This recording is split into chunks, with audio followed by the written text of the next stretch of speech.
Plus rien n'indique qu'ici, il y a 10 jours encore, les touristes venaient admirer l'Himalaya. De Langtang, il ne reste qu'un amas de pierres et de glace.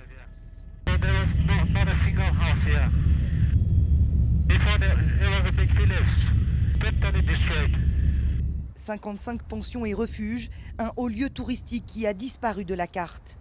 Au moment du tremblement de terre, une avalanche se déclenche, puis quelques instants plus tard, le glacier qui surplombe la ville se décroche et provoque un glissement de terrain.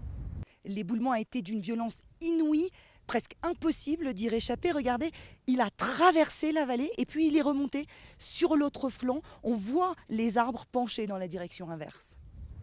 Dans la catastrophe, il n'y a eu que 5 survivants, des miraculés protégés par la montagne, celle-là même qui a englouti les autres. Depuis, les secouristes recherchent des corps, un travail presque impossible qui pourrait durer plusieurs semaines, voire plusieurs mois.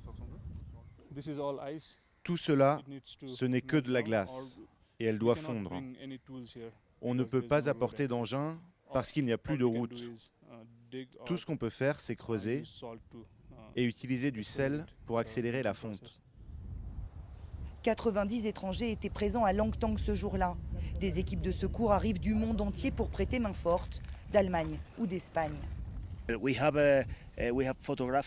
On a les photos de ressortissants de différents pays que nous ont donné les ambassades.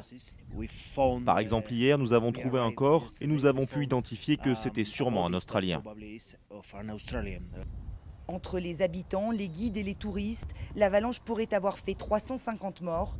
Seule une centaine de corps ont pour l'instant été récupérés. Il n'y a aucune garantie de les retrouver tous.